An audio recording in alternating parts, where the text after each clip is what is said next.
You are now listening to the Insight Fantasy Sports Podcast.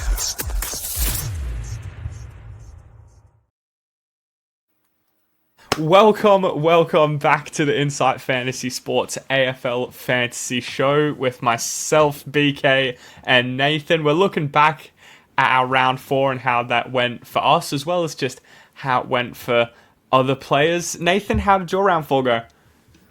Yeah, it was probably first round where I've actually nailed my trades for once. Didn't trade in a rookie that gets injured in the first quarter, so that's a big tick. Instead, I brought in a guy that went for it would have been close to top scorer in the round in the end, Bice, wouldn't he? Yeah, 125. I think he was 8th, I think, off memory. Don't quote me on it. But yeah, not bad for a guy that was under 300k. Yeah, 25-year-old mature age pick as well. That's amazing. We'll definitely touch on him. So where does that take you rank-wise? I'm pretty much bang on 40,000. So we're coming from a long way back. It's still not good. But it was a climb on last week. Where was I a week ago? Yeah, I was out at about 53. Wow. So brought it in a fair way, but yeah, at least it's moving the right way this week. Yeah, it's good to hear. Yeah, as long as you're moving up, that's what matters. I've got it here. Bice was 1, 2, 3, 4, 5, 6, 7. He was 8th, yeah. 1, 2, 3, 4, 5, 6, 7. Yeah, 8th for the 125. Equal 8th with She's on Horn Francis, who we'll also touch on. I ended up, as we can see, on a 1726, which dropped me 5,000 ranks, which was absolutely disgusting. Had the stinkers of a Fraser 42, a Garcia 42, and a Fraser 44 on my field, which were yuck. Managed to loop in Sam Koenig, someone a lot of people traded out. I just thought, hey, if he doesn't score with Stanley there, that's fine. He can sit off. He's still got that break even there. But if he does, then we have the chance to keep him. So I'm pretty happy with that, albeit not on the role we thought he'd have. My main downfall was I was actually driving to a work dinner at a all-you-can-eat fried chicken place, and I intentionally pulled over before the Geelong game and thought, do I put the Vice to Bailey Smith? Do I do it? And I didn't have the bottle. Instead, I went with an injured Jerry as my Vice. I have no idea why. I think I was really hoping into him finally proving his worth, which he didn't do. So I missed out on that Bailey Smith 127 as my captain and went into Sinclair, who was very, very scary in the first quarter or even the first half. I think he had, below 40 it would have been. I was staring down the barrel, but he saved it to a 95, but that's still a difference of how many extra points is that? If it was a 127, 40 odd, which is a bit annoying. Actually, what's the math on that? 95 it would be about 40 odd. Anyway, first one I've missed. It's a lesson that I thought I'd stick to in terms of captaincy. Don't wish it into existence, but we move. My team value is the main thing that's looking really good, though. And I suppose this is the review show, so let's take a look into how last round went. Starting with Thursday night, we had the watch along. I had the watch along with Pies v Carlton, which was shaping up to be a great game, and then just those Carlton third quarters, man, it's a worrying stat. I don't know if you know the exact numbers, Nathan, but they're like plus 50 in first halves and then negative 120 in seconds or something. So it's worrying. Tragic. And it's like it's bad on both offense and defense for them. They can't get it done either way in the second half. So whether that's just a fitness issue or attitude or whatever, who knows? But at this point, it's something. If you're an opposition coach, you go in, you're bringing that up at halftime, aren't you? And that'll be in their heads as well, I'm sure. If you're a West Coast down 5 goals at halftime, you're Mini McQualter, you're revving the boys up. Hey, they've been here before. They bottle these. Have some confidence. Yep, against lesser sides as well. But on fantasy now, we'll give it a look. Anyone you sort of saw in it? it was probably tough conditions for the big fellas, and then you still see Darcy Cameron coming out with a 126. My which was God. remarkable. You just don't expect that from a ruckman in wet conditions. So great effort from him. His 82 was probably a bit more in line with the conditions. So those are probably the main ones. Perryman 95. Don't. Stuff in. I know you're not. I can't believe that. That one. But was that by choice? It is. Yeah, it was by choice. Oh, so if you had 3 trades in a week, would he still be in your team? If I had 3 trades, just one of the weeks. If you had 1 extra trade, he might have been gone a couple of weeks ago. If I had 3, but there were a few others, and even this past week, I chose to keep him over Fraser. I had the choice between the two. Oh, very good. And back to Perryman in, so very nice. Happy with that one. I'll give you that. He is just in the midfield now. He doesn't go back to tagging forward pockets next week. Houston out. Yeah, Houston out. I don't know how much that means for him. I'll be interested to see if that means Dacos goes half back again. Oh, whoa! Because they've lost McInnes as well to injury. Like that's I don't know, or maybe it's just Josh Dacos does all the work on his own and Nick stays in the middle. Who knows? But it could be an interesting look because we're talking about whether or not Dacos does get tagged heavily by Jordan, and it could just be does he bounce back and forth between halfback and midfield just to break that tag a bit. True. That could be a good option. Yeah, I suppose in some of the, I say lesser names, the lesser popular ones, Walsh with a 137 is, shown what he can do if his body is actually staying fit. So he's one of them you're happy to see just getting a free run at it. A couple of ghosts, I want to call them. Nathan, you've got your Hollands, who people would have traded out. Yeah, obviously touched on Perryman, people would have traded out. Chera, not so much a ghost. He's still in a lot of people's teams and a great pick if you went with him. And Doherty a 111, but just an absolutely useless 111, really proving that, AFL fantasy points aren't exactly a sort of indicator on how well someone played. Yeah, exactly. It's just getting the ball. Nothing more than that. Like there's a bit of correlation, but not anything solid. Yeah. Dacos 76. Bring his price even further down for us, which is absolutely lovely. And that's sort of it for the sort of fantasy relevant players, isn't it? Yeah. Over to Geelong. So Cats pretty comfortably disposed of Melbourne in the end. It was relatively tight. What was it? 2 goals in it going into the last quarter. So 16 points. So it was a contest, and then just Geelong had way too much class in the end, didn't they? Yeah. I think Melbourne just outplayed. It sucks going there playing at GMHBA if you're an away side, doesn't it? It just seems like such a sort of hostile ground to be at, and Scott ultimately just did what he did. Was it like most marks in a long time, I think, for a team, and Goodwin just didn't know what to do, and it adds to the troubles for Melbourne. But in terms of fantasy, my goodness, we touched on those marks, 17 of them for Guthrie just being a spare back there, because we'll touch on why he was a spare back there, which I'm not too happy with. But we touched on Bailey Smith as well. Great, well done to anyone that viced him and had the bigger balls than I did for it. Lawson Humphreys off halfback, doing what he's shown he can do. Stewart back. Is he a trade-in, Nathan? Not for mine. I still don't think there's really enough value there, and he's not quite a top liner. Okay, gotta be sixes either. It's got to be one or the other at this point. He's you've got to be a brave man to own him as well. I've been burnt previously more than once by a Tom Stewart trade, so I'm staying well away. Personally. Oliver again on a similar line to Smith. Everyone will own him, but just keeps on going up, which we love to see. Gawn 95. We need to talk about this in a matchup that we said was favourable for him, coming up against either Sam DeConnick or the late change, which everyone saw coming, putting Stanley in there. Something I didn't know.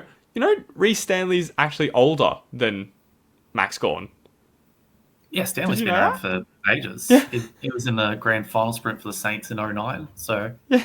it's been going well over 15 years now. Crazy one. But yeah, it's Gawn, in the first time in his career, was just looking old, wasn't he? He's worn out, Yeah, and he's just wearing with the D's, I think. a little bit. I think it's a bit hard when the game's getting tough like that at that age. Mm-hmm. So yeah, not to say you give up, but yeah, you probably don't work quite as hard to that next contest as you might have 1 or 2 years earlier.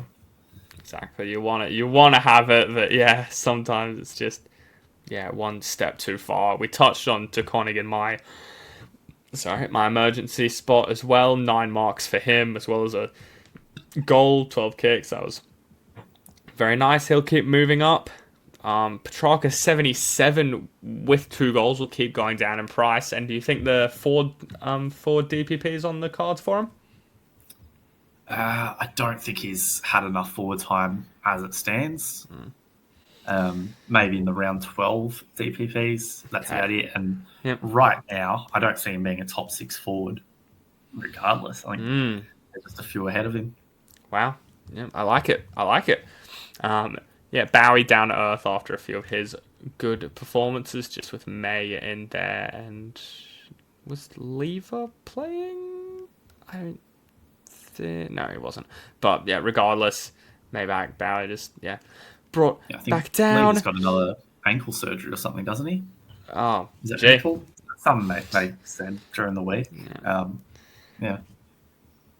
Now I want to talk about this guy. This guy bought in as an underpriced premium option. I thought great. He's young, going through the midfield, bit of time back. He'll be a lovely bring in. No apparent tags coming up for him as well. It's looking good.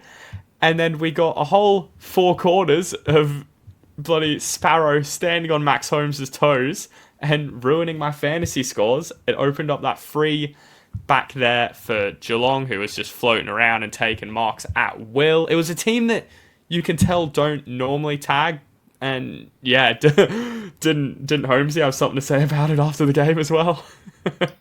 Yeah, I don't think Geelong would be too upset about Holmes getting attacked, especially if you're not threatening the other way. Like, if I was comparing to the Windhager tag a couple of weeks back, well, Windhager got 25 touches, hit the scoreboard, like, sort of went both ways. Yeah. I don't think Sparrow at any point really threatened anything like that, did he? No. So, I think Geelong were pretty happy with that. Guthrie was pretty comfortable. Stewart was pretty comfortable. So, it just worked straight into their system. It did. And do you remember the exact words that Max Holmes had to say about it as well? I wish I could remember. Yeah. Not a bad effort. Just one more to probably touch on from this game as well was O'Sullivan, youngster. Oh. Just continued impressing. 96, so his best score so far. I think he jumped up about 70k this week. Great. It feels like a solid, like mid-price sort of defensive option. If you are jumping off, your Reeds or Prize or whatever this week, or if you've got an injury in your back line, that could be a good shout. Yeah, it was tricky because it was between him and what's her name, Closey for my team when I was going that week, and obviously went with the lower break even and not doing as much, but good pick. 95% on ground, time on ground for him as well is lovely. For the first of the Saturday games, Nathan, how did you fare with it?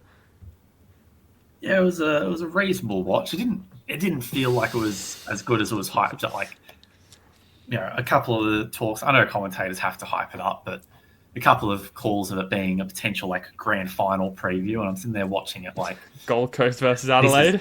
This just isn't a grand final preview, is it? Like, we're talking about a couple of teams that have had pretty easy draws to start the year, which helps set them on the right track. It's not to say they're bad teams; they aren't going to be playing finals or competing for top 4 even. Like, I think both these sides look great. Adelaide in particular, I thought looked really good this year. but it wasn't. That wasn't a top 4 versus top 4 clash, was it?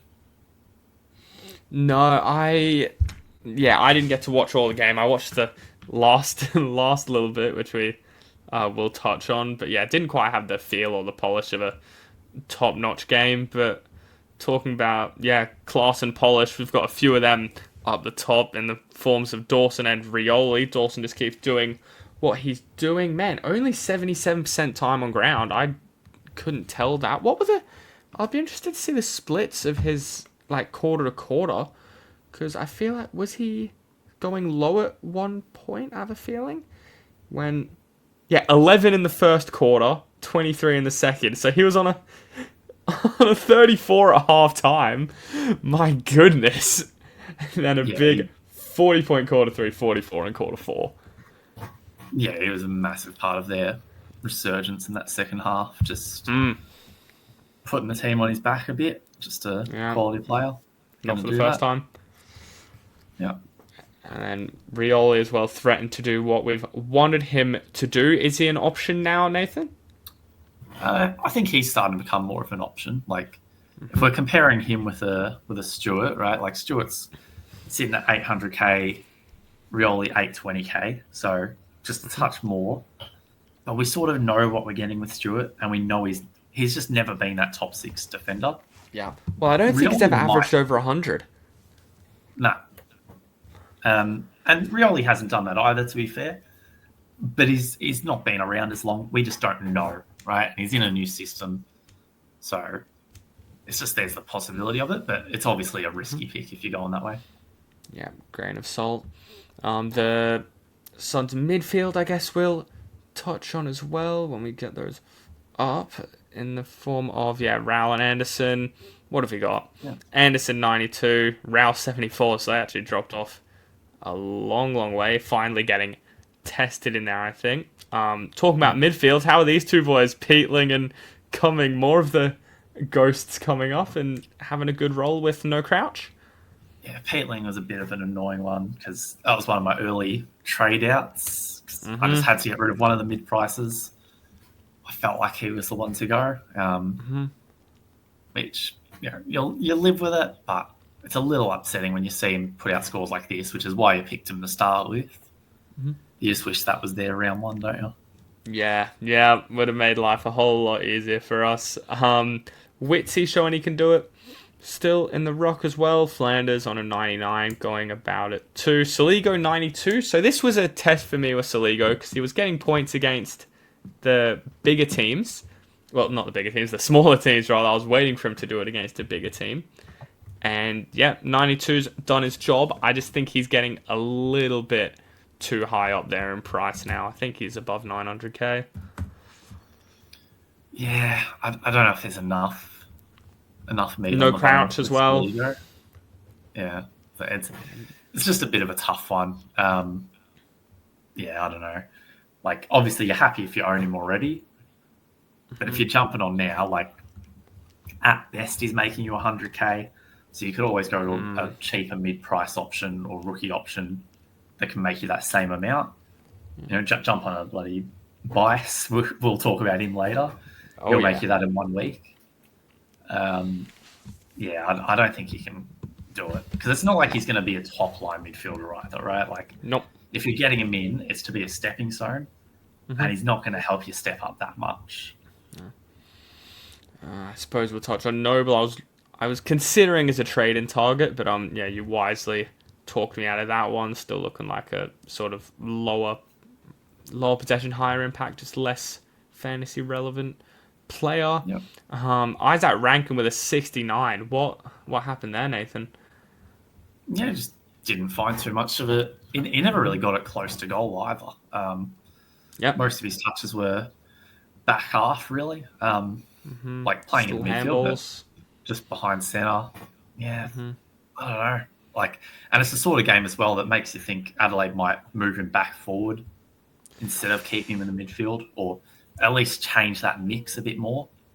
Because he's not a pure mid. If you still want him getting the ball close to goal, that's exactly where he's at his best. If you want to chuck him in, for some centre bounces, just to get a bit of X factor in there, I think it's good for that. But I think you sort of just need your big bodies working through the bulk of your midfield time anyway.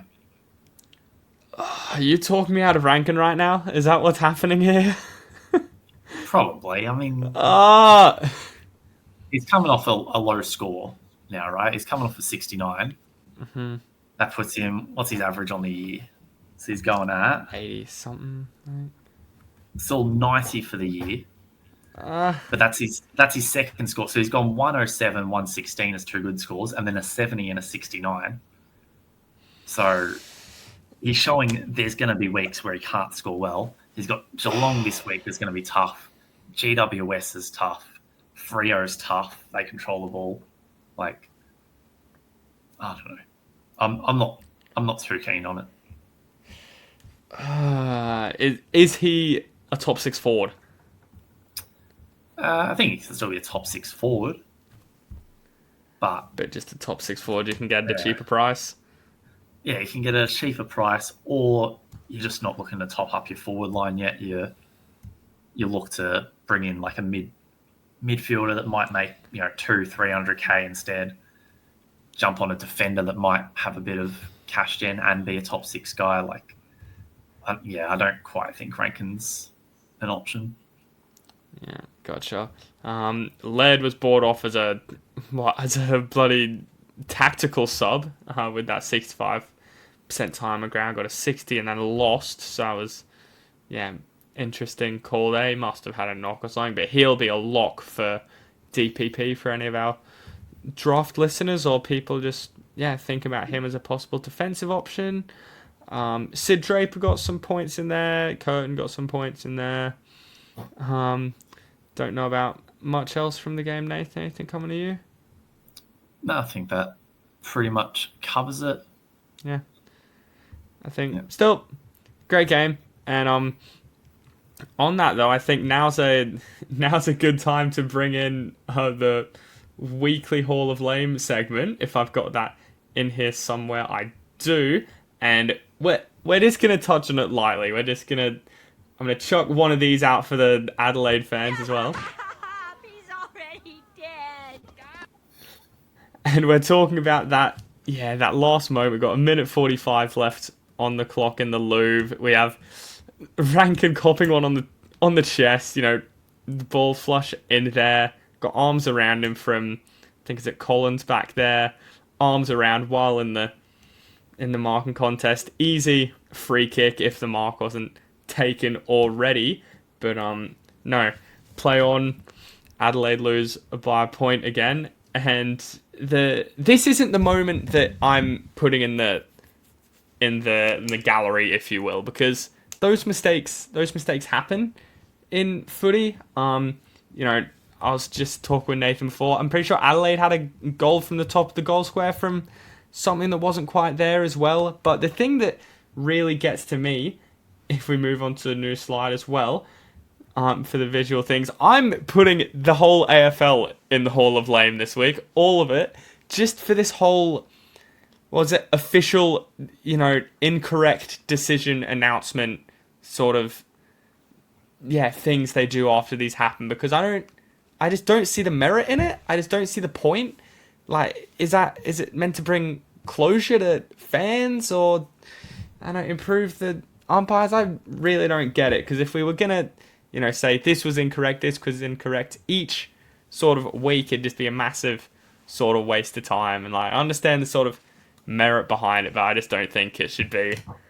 It should be worried about. Just leave it, move on to the next week. Nathan, what do you think? Yeah, I mean, there's mistakes all throughout the game that we don't revisit that can be just as crucial. So, if you're going to apologise for something in the last couple of minutes of the game, apologise for something that happened that was blatantly wrong earlier in the game too. You can do that. Or the alternative, if they are going to make it sort of a review of late game situations, be consistent. Do, last 5 minutes of every game, review every decision, no matter what. It shouldn't be you come out, this fan base is upset because of this call. Like, at least if it's a consistent thing, it's not the AFL coming out and apologising either. It's just saying, there was probably this call wrong. And then fans might see, oh, actually, a couple minutes earlier, we got away with one. So it usually balances out pretty well. Like, and I'm saying that again, as a St Kilda supporter, watching Hawkins kick a ball into the post in an 0-9 grand final. Back to the well. But, it wasn't in the last 2 minutes. So do we say we don't apologise? Like, it doesn't. It doesn't change anything in apology. So if you want to do it for the sake of educating the fans on the game, do the last 5 minutes of every game. Not this, we'll pick and choose this one moment because the fan base is upset. Like, because the AFL doesn't need it. We know it was a wrong decision. That's pretty clear, right? Like, there's no sitting on the fence for that one. No. Why even mention it? Yeah, and even if they did it for each sort of educating fan bases, I feel like people tend to know the rules pretty well already. I think, I just hate it. Anyway, slightly off track for it, but probably needs to be talked about. Richmond v Brisbane at the G. I think it was a pretty professional performance from the reigning premiers, just putting it to bed. 55 points up in the first, I think, half, or three quarters rather, was it? And then Richmond showed fight, which is what excites fans and what they need to see. And it turned out just being a good watch. But fantasy wise, God, it's no guessing where the points were on the field, and this is going to be consistent as well. We've got Brisbane midfielder McClovage 141, Brisbane midfielder Dunkley 116, Brisbane midfielder Neil 115, Brisbane midfielder Will Ashcroft 105. That's just going to be consistent. Centre bounces after goals. Keeping it in. Plenty of run and gun. And anyone super relevant for you in here, Nathan? I'll just touch on Short 97, just getting the job done. So showing why we picked him. Lawler with a 95, looking really impressive. Great. More midfield time too. Point, you could almost still jump on him if you wanted. Like, I think he's got a bit of cash gen left in him. There's probably a couple of better options just because they're cheaper. But you didn't like Lawler at the start of the season. I didn't. Well, his junior numbers weren't great compared to some other youngsters. Like, obviously a talented player, just in terms of racking fantasy. Just didn't look like he was going to have this sort of pedigree, but here we are with him putting out a 95 in a game where his team's been flogged for most of the contest, at least. Trainer with a 74, just, again, solid effort. Levi Ashcroft with an 82 is just solid. Play him on field. Not too much else with rookies. McIntosh with a 49 dropped right down to earth this week. Damn. See, you'd think that'd be a good matchup. Just, stick him on Neil and forget about it? But, there are talks now that is McCluggage the new tag target for Brisbane now instead of Neil? Yeah, I don't know, but it just wasn't a good day for the headband at Punt Road. Unfortunately, it's because it was like white or black. It wasn't bright yellow this time. It was white or black. Yeah, needs to change it back up. No, get the fluoro back. Yeah, who knows? Yeah. I suppose we'll touch on Will Ashcroft quickly. Obviously, put him in that Brisbane midfield crop, but he, can you still jump on him? I think you can. Like, it just depends how consistently you think he can do this. Because obviously, as you mentioned, right, scores are a bit inflated for the mids this week. I don't know if that's going to be as reliable going forward. You got some tougher matchups coming up. Yes. He's probably less likely to put out these types of scores. That's not to say he doesn't have some cash in him, right? Like, he's only a little bit more than, say, a Rioli in the back line. Yep. You'd trust 67 break even closer to that 100 than what a Rioli's going to do, wouldn't you? We talk about those matchups. We've got a Dogs, Pies, Saints, Suns, North, D's as the next 5 or 6 there. So it's not super difficult in there, but I think definitely still an option. He actually might be my trade if you've talked me out of fucking ranking. But yep, no, I'm happy with that for the Brisbane Richmond sort of review. Not a lot else there for us. The final Saturday games. What do we have? This. Yeah. This. So North getting a bit of a reality check, aren't they? Like they lost last week to Crows. There was a bit of like that. Oh, but it wasn't too bad. We were competitive. Yep.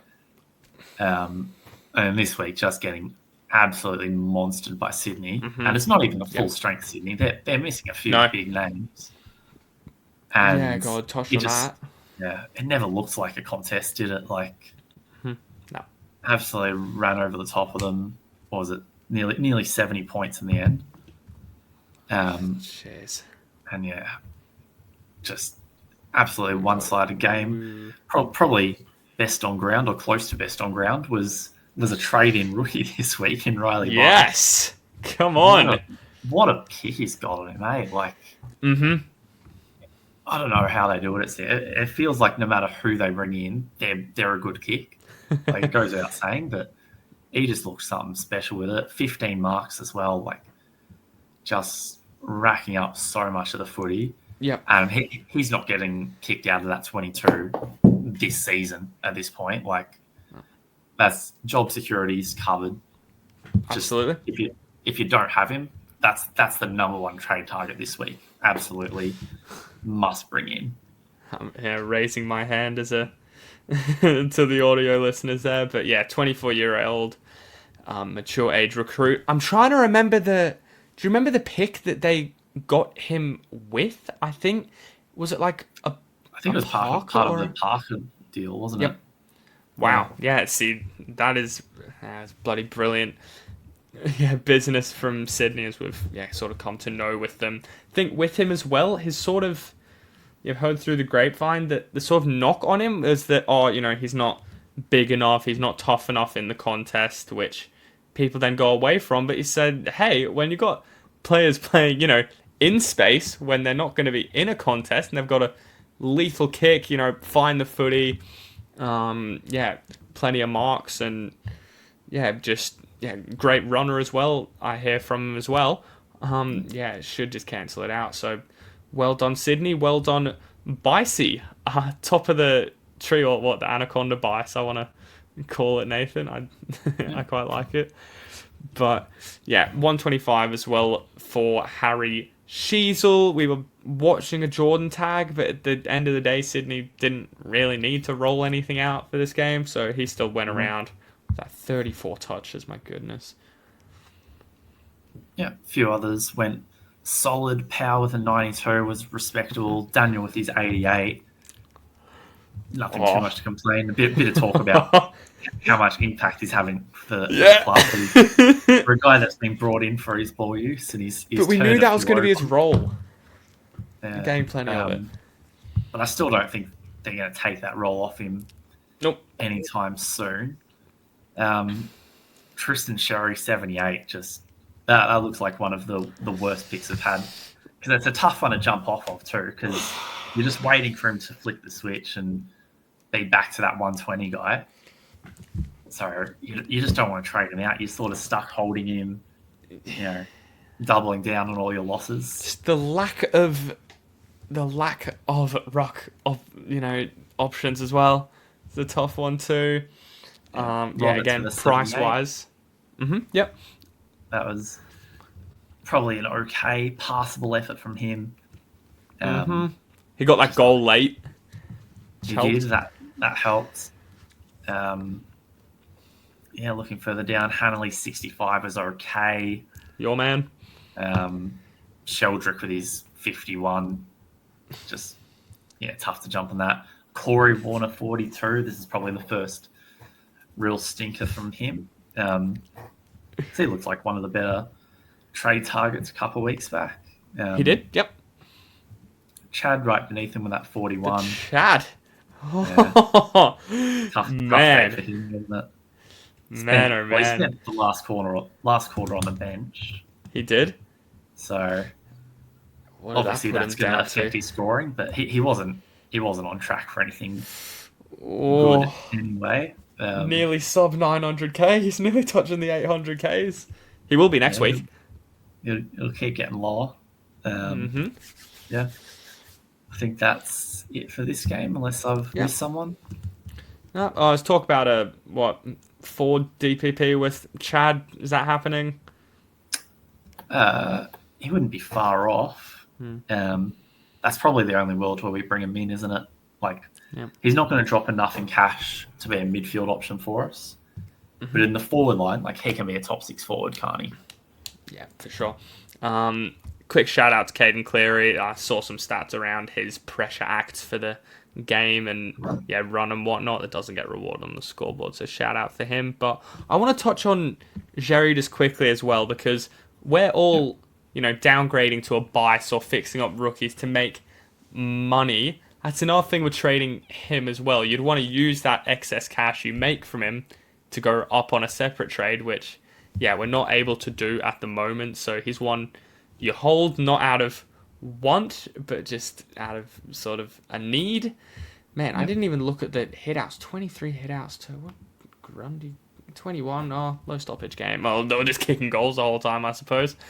But with him, and the other thing as well is that in the rooms we got some vision that he was holding some ice to that hamstring we were talking about, and apparently it was a high hamstring as well, which, as we know, near your glute, which are the more sort of damaging ones that stick around. So I'll sort of note on him on the Sunday morning, and GWS easy like Sunday morning or Sunday late afternoon.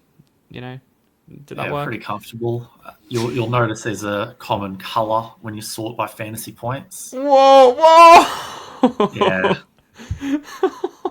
That's just how that game went, which makes it tough to really assess these GWS options and whether or not they're viable pickups or not. Obviously, Whitfield we trust to be a top 6 defender. Absolutely. So if Top you're looking 2. to upgrade, top 2 even. So if you are looking to bring in an A-line defender, it could be a good week to jump on him because he's going to go up in cash the next couple.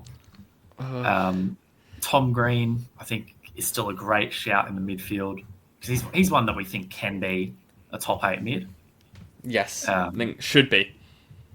Yeah, so this might just be the game that sort of gets him started.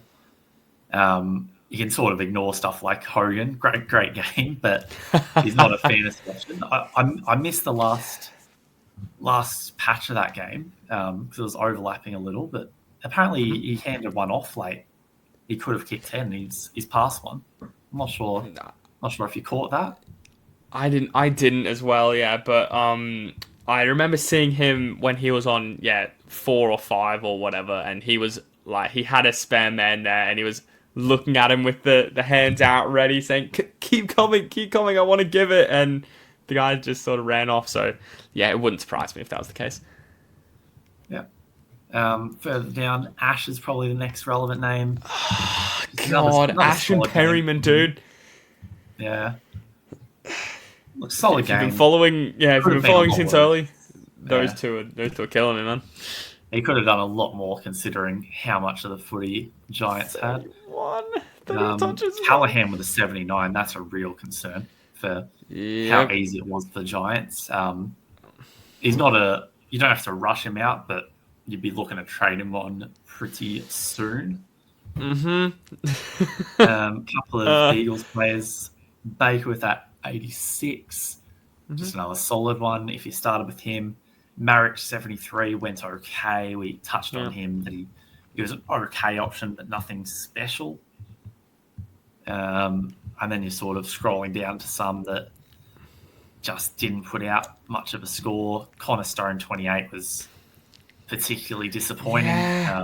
It is. It was a first round draft pick, Yeah, it was sitting on my bench this week. He wasn't scoring for me regardless, but 28, you still want him scoring enough that he's making cash.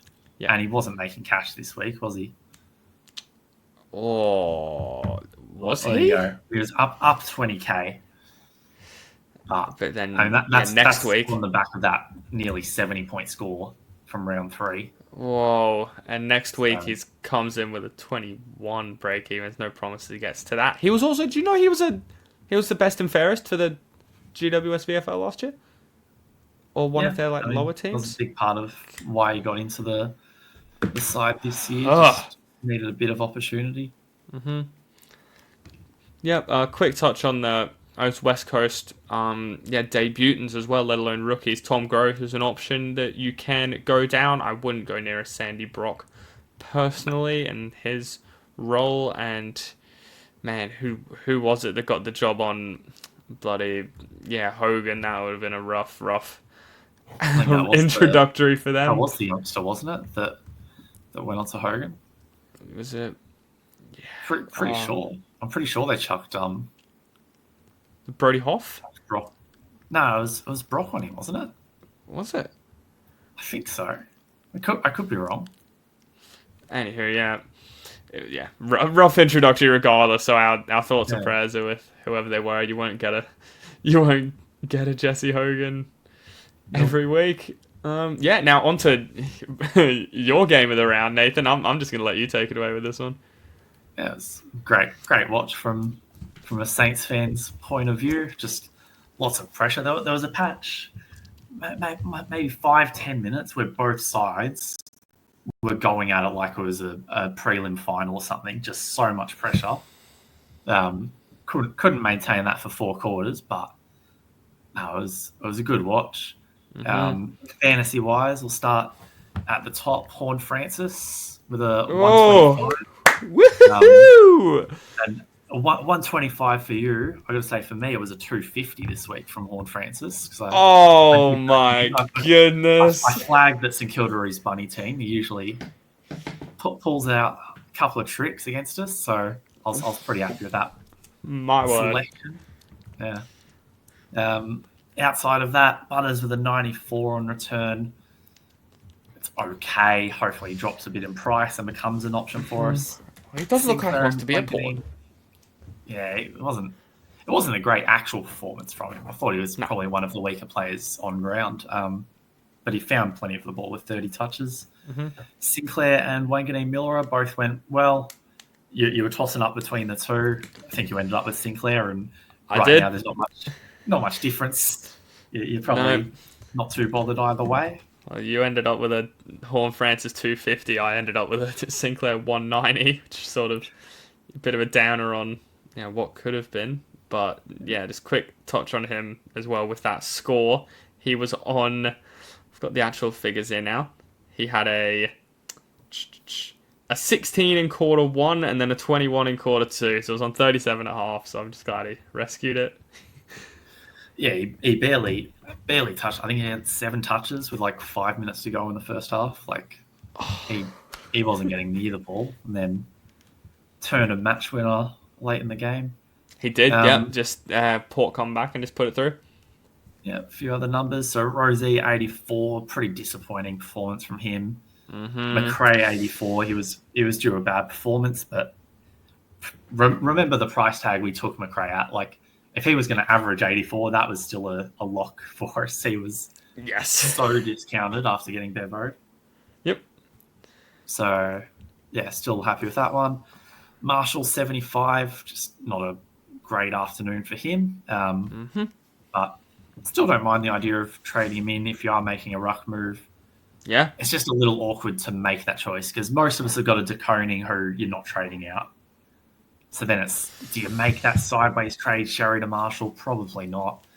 Maybe if you've got another ruckman that's Rucks are nightmares, or something. But yeah, it's just an awkward one, isn't it? Yeah, absolute fucking nightmare on those. Yeah. Moving further down, you're probably looking at some of the rookies. So Moraes with a 54, he's done enough. You can still trade him in this week if you didn't get the chance last week. Yeah, it was him and Bice it was between. Yeah, Travalia 48. Another one, you can bring him in. There's probably going to be some better rookie options to jump on first. And that defense as well. Yeah. Garcia with a 42. This one hurts. Yeah, he just couldn't really find it. And he had the opportunity. He was a bit low on time on ground. Again, not for the first time. I don't know if he had just a couple of niggles, but yeah, just didn't get too much of it. I think that's about it. Maxwell 36. You're probably happy to trade him on soon if you're an owner. Hasty sell that puts a stake in his sort of cash gen as well. You need to get him out. Yeah, absolutely. Line through him. I think that's it. Have I missed anyone? No, not to my eye. Just touch on Rosie real quick. He goes to a 123 break even for this week, so he's going to start to leak cash after he made it for us. So I think you just take your winnings if you can. Obviously, trades are at a premium, but it's worth noting with him. Yep. Final one of the week. Yeah, 3 of your dogs. I was, happy enough with the scores I got for my players here. Led up with a game 150. Andrew Brayshaw finally got a win on the milestone game. I know that was talked about a lot for him. Could have captained, but you never like captaining someone on the last game just in case there's a late change or something, and I would have been left scrambling and captaining a fucking O'Driscoll or a Fraser or something in my case. So scary times. Anywho, good to see from him. Sarong getting back up as well. And talk to me about Sam Darcy. Nathan, is he the best player in the comp right now? Oh, he's right up there. I don't think he's the best player in the comp. Like, even in terms of key forwards, right now, you'd still rather a Hogan. You'd still rather a Thilthorpe, probably. Mm-hmm. But if you're picking a player, you redraft every player in the comp, it'd be between Darcy and Dacos, pick one, wouldn't it? Like, yeah, keep a league. like, absolutely, like, outstanding. Like, he will be the best key forward in the comp in no time, and it will just be a question of, is he the best player in the comp? Because he's so good getting up the ground too. He's got precisely such a good on both feet. Like, just a great player to watch. Go marks down the line. And there was a goal from was it what's his name? Small forward for oh my god, McNeil, that's it. Yeah, Lockie McNeil, where McNeil's defenders had to come off him to help 2-on-1 Darcy, who still got it to ground and then just left a spare out the back to just kick it through with his eyes closed. And he's going to be a real force to be reckoned with going forward. English with a 114. I don't look too much into that since Jackson spent a lot of time off ground from what I saw. Ryan's done it in previous years. Wouldn't quite jump on him yet. Same with a Clark. How good's this? A Riley Sanders 92, Nathan. He set his alarm and woke up for it. He finally stepped up. Good week to do it. Get to hold on to him for a while longer, and exactly. Maybe this will be the new norm for him, like we wanted it to be at the start of the year. So that's the hope. Yeah, he actually did the reverse. He got up early with a 33-point first quarter, and then had an early bedtime with a 15 in his fourth quarter. We said it would be a good thing. It was a late Sunday game, so we've tried the Thursday and Friday nights or whatever it was, moved it back here. So exactly, surely on a Saturday night, that must be the time slot for him, right? Yes. He's got the Saturday 4:00 next week. Maybe that's even against Brisbane. That's the sweet spot. Come out, get a 1:30 against Lions. Why not? Come on. O'Driscoll, now we've heard, is a real ankle concern for him. He's on on crutches at the track on training, so he's a trade out. I think. Do you know how many weeks it was? 3 or 4, I think. It was a few. They were saying it was like, they describe it as not serious, but they know it's probably a month. Like, I think was it Bont wasn't serious? Bont on the day gave the thumbs up, like he's good to go. Like, it was just it's a pre-season game. I'd be back out there if it was proper. And he's still 2 to 3 weeks away, isn't he? Yeah. So O'Driscoll, for the owners, did his job. shake hands, say thank you, and yeah, move him on for an upgrade. Keep that cash. Lovely jubbly. Davidson 65, still at his price. You are absolutely fine with that. Plenty of hard running from him, as is the norm for him as well. Murphy Reed 53, and he's actually getting touches around the ground now. I remember me and you were talking about that, Nathan. He's not relying on 4-goal 10-minute spells for his scoring anymore. So there's a bit of trust, and he's maturing a bit. Looks like as well. Just from a watching point of view, which is nice. Now let's talk about Fraser. We talked about O'Driscoll as a trade out. He's right on the same line, just for different reasons. Yeah, I think of the popular sort of picks, not including injuries, he's probably top of the list for trade outs. Like, you're starting to worry about Roll. Obviously, it was a bad game on form. Like, do you give him a break? There was just a bad week, because it's not like last week he was lights out either, was it? Like, what's he coming off from the week before? It was a 63 the week before, 75 the week before that. Yeah. Like, that's just 3 weeks in a row. Absolutely stinky. 3 dates. Yeah. So, yeah, I think you'd feel comfortable moving him on.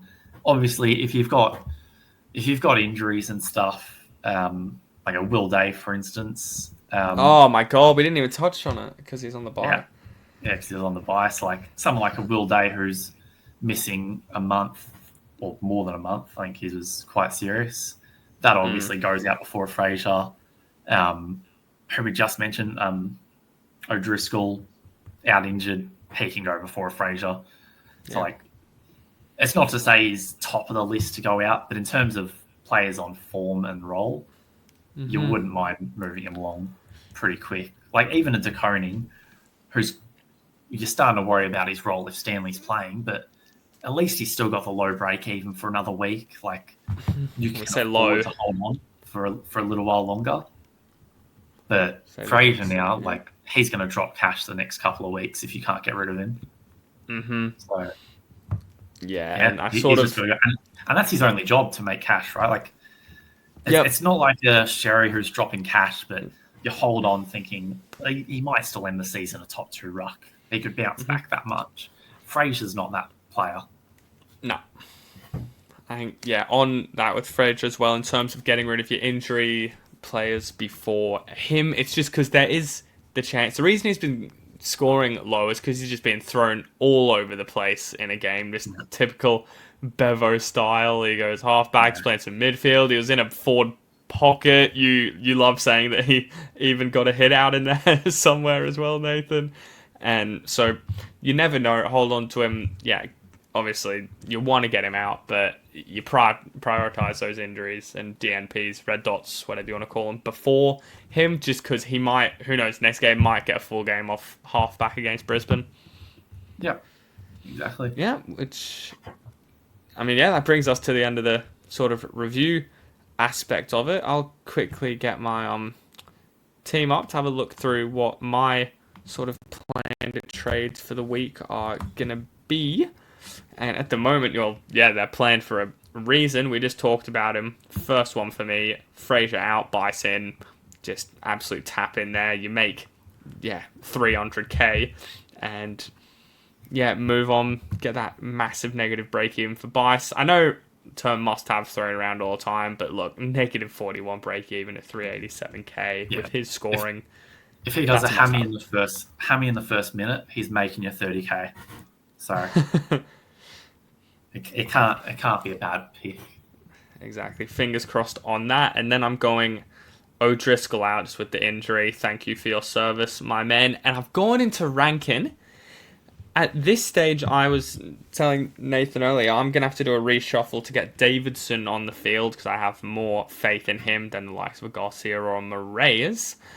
But I tell you what, I might be going into an Ashcroft instead, just because you've scared me off Rankin now. What's going to happen with him? Well, we'll see how that goes. Don't be afraid to trust your gut too, because you'll be pretty upset if Ashcroft fails and Rankin just explodes over the next month. So sometimes, like at the end of the day, we play fantasy to have fun, right? That's Yeah. As much as we want to come first, only one person gets that. Yep. So if you're sitting there doing trades and you just feel bad because you didn't go with your gut, then what's the point in doing it, right? Like, we want to have fun. If you have a good feeling about a player, just pick them. I'm thinking, the decider is going to be Ashcroft making money if he hits a 67. Rankin is losing money if he goes 90. So you're getting these guys in for value, and I think, obviously he's got the higher chance of it. For me, Nathan, what are your trades looking like? Well, I'll preface my trades because it'll sound like it's something impossible. But yes. So last week it was Nevitt and Fraser to Moraes and Bice. So effectively two mid-prices. The double downgrade. That left me with nearly 800k in the bank. So we're going to see a no wonder you're at 40k. Yeah. It was more than I would have liked. But for what it's worth, if I wasn't bringing Bice in, it was probably to jump on a Wanganeen Miller, and Bice scored more last week. So not too upset with that. It's fantastic still work. A positive move. I think I picked you by about 70 points that week. So with that money in the bank. So overall, a good round. But what that means is, with that money, I'm spending it this week. We'll see if I spend all of it. But as it stands, Will Day out to Tom Green. Yep. Tick. Which, happy with Day's efforts, but time to go. Green.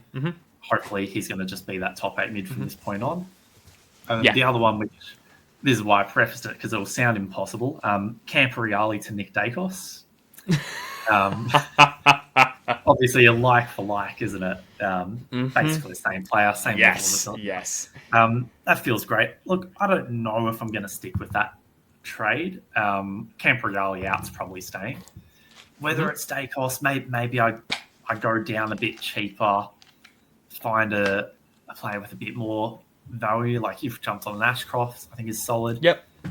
I don't mind Dacos. I'm not too worried about the Jordan tag this week. I don't know. It's not a major concern to me.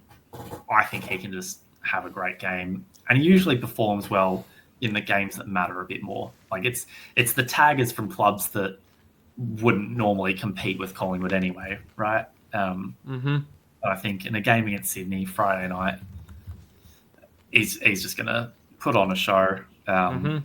Probably gets my vice captaincy as well. Good idea.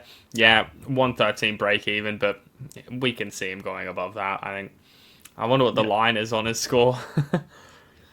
Well, you'd probably back him to average over that on a season, wouldn't you? Or very close to it, if not over it. Yeah. So, don't mind it at all. I'm just shy of being able to go that myself with where I'm at. Quick look, Nathan, while we're here. What's your team value sitting at? Because that's the more important thing than the rank at this stage of it. Let me find that one. I'll go while if you combine, because you usually want to combine your team value and your remaining salary, I'm at about 20.5 mil. Yeah. So I think I'm a bit behind you. I think I caught up a little this week by getting Bice in last week. Yeah, that's 100k I missed. But I'm still a fair way behind you in cash gen overall. Yeah, I'm gonna give myself a little shout out. I'm at 20.9 or just over. Looking at the rankings of the top players, we'll look at the top 5. They're on 20.7, 21, 20.7, 20.8, and 20.5. So just shout out to any of the viewers in a similar boat to me, sitting in there, 10,000s or even worth 30,000s. For me, if you've got that cash gen, you are saving up for a late charge. You're getting those rookies off field quicker, which is my goal of what I'm doing with these Rankin and Ashcroft like trades, where they're not top of the line guns, but they're just getting you your score where you need it, where someone else might have someone that doesn't have the potential to get that ceiling. But stick with it, even if you're at that bad rank. It's you're doing all the right things. And that's all I've got. Nathan, anything else you want to touch on, mate? No, I think that pretty much covers things. Mm-hmm. Watch along for this week. Yes. So, I think you were eyeing off the round opener. Crows. I am. Crows I think, weekend. yeah. Adelaide Oval, Adelaide playing, gather round, get amongst it. I was meant to be going, but that went to shit. But anyway, next year. But on that as well, I'll take it because you'll be joining the Tad, second quarter in, which is A-OK. And I think instead of going the sort of preview pod for next round, where it's going to have that as a bit of halftime entertainment. So if you're someone that usually, tunes in for those pods, feel free, join along to the, jump on for the watch along. We've got a whole bunch of people in there, plenty of questions and fantasy talk and just general footy chat going around as well. So it's a good little vibe, and I know everyone will be wanting to get that footy fever with the weekend in Adelaide. Nate, that's all from me. Do you want to sign us off? Yeah. For all the viewers, you can see on screen our socials at BK_IFS or myself at FantasyNateO. So all the listeners know where to catch us and keep up to date with any news. Be sure to like, subscribe, and ring the bell. Triple banger here at the Insight Fantasy Sports channel. Keep up with all the Supercoach guys as well. They're doing great stuff. And if you follow other sports as well, watch their NRL content. They know what they're talking about. Like, these guys are absolutely crushing it this season. So make sure we're up to date with all that. And otherwise, we'll catch you guys on Thursday night. Thanks for watching, guys.